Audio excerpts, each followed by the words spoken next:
Good morning. Broadcasting from the office on the home front. I wanted to make a short video on the Paycheck Protection Program as part of the CARES Act. That involves the loan application for the SBA 7A loans that are eligible for potential employers that we think is probably the most immediate item to address. I'll share the workbook that I put together.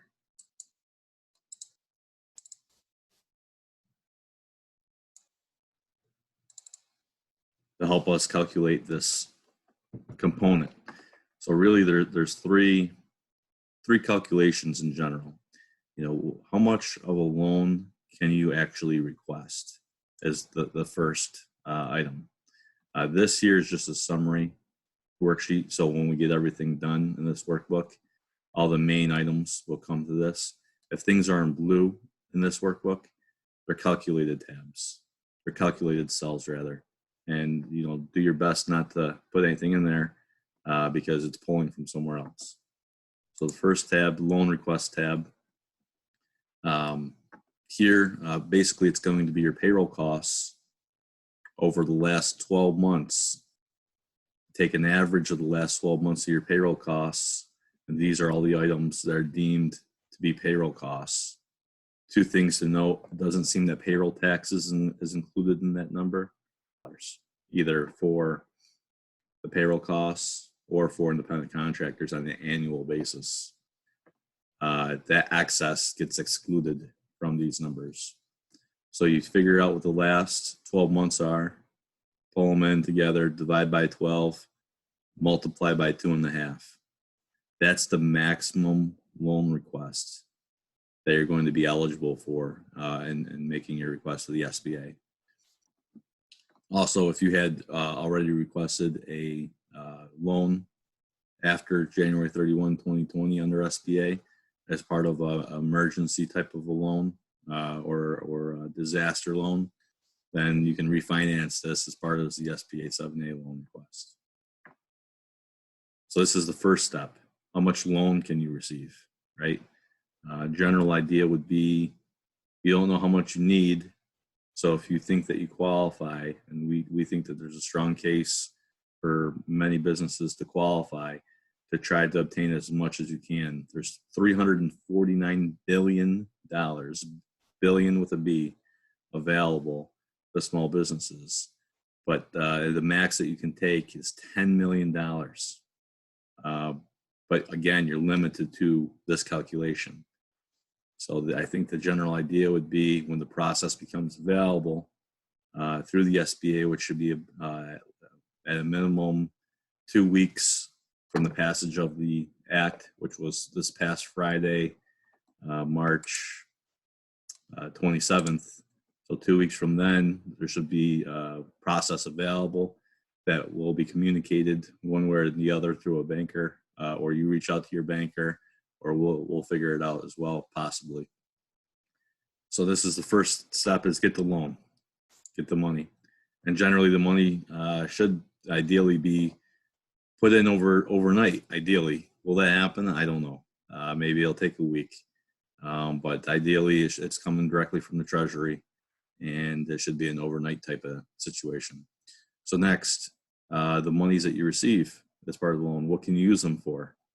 Very similar to what you put together to figure out how much money you could receive. So basically payroll costs. Again, this is the Paycheck Protection Program.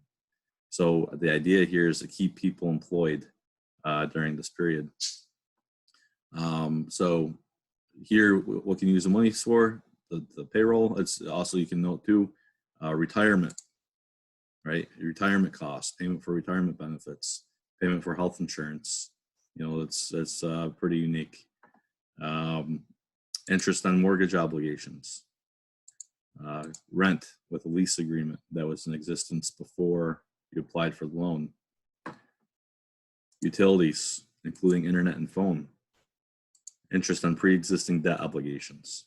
So these are things that you can use, expenses categories that you can use for, and pay for with loan proceeds.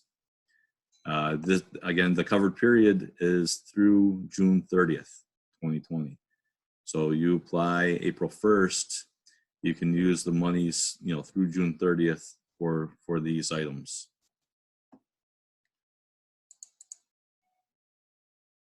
Down here, total covered cost. If you obtain more than you used, you'll have remaining funds left over. The beauty in this is that the loan may be eligible for forgiveness. And while you have the loan, I should also note that there's an initial deferral period of 6 months. It can be all the way up to a year. So that's pretty unique in these sorts of arrangements. So the loan forgiveness piece, I've got 3 different steps, right, to figure out how much of a loan forgiveness that you can try to obtain. The first step is during the covered period, and this covered period is different than the other covered cost period that I mentioned. So this is through June 30th, 2020. This loan forgiveness analysis is for the covered period for the 8 weeks after which you applied for your loan. So you figure out what your covered costs were pretty much, right? You fill this out week by week. You come up with the total cost that you use the loan proceeds for that are potentially eligible for forgiveness. That's step 1. Step 2 is you have to figure out, again, it's a paycheck protection program. The government wants you to keep people employed. Since they want you to keep people employed, they're going to compare the period of which you have the loan, that you applied for the loan for those 8 weeks. What are your full-time equivalent employees that you have on payroll for those 8 weeks, and compare that to one of these 2 periods. So either the first period is going to be the prior year, February 15, 19, to June 30, 19, right? How many full-time equivalents did you have then? Or the period leading up to this whole crisis that we're in, January 1, 2020 to February 29, 2020. Generally, you're going to want to use the lower numbers, right? Because chances are, if you've been impacted by this, you've already, made some decisions on staffing.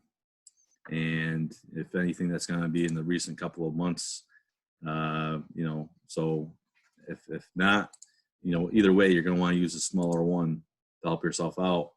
Because right now, if you're only covering 5 people, normally you have, 10 or 12 people, your forgiveness ratio is only going to be 50%. So what does that mean if it's only 50%? Well, only 50% of the actual loan that you receive is going to be eligible for forgiveness. So that's, there are going to be decisions to be made about how to best utilize the money, and a little bit of back and forth and figuring on, what needs to happen to maintain operations as best as possible during this time, whether you're essential or non-essential. And also, trying your best to keep staff employed and keep paychecks coming in, money coming into your employees, but also keep rent paid, keep the utilities paid, that sort of thing.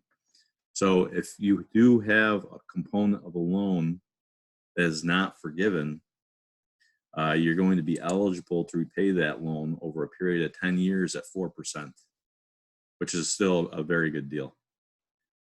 So as part of all these components, as part of this first request, when you make the loan, there will be a certification, more or less, that you're making or requesting a loan because of uncertain economic times, and you're concerned about going forward, being a going concern as a business.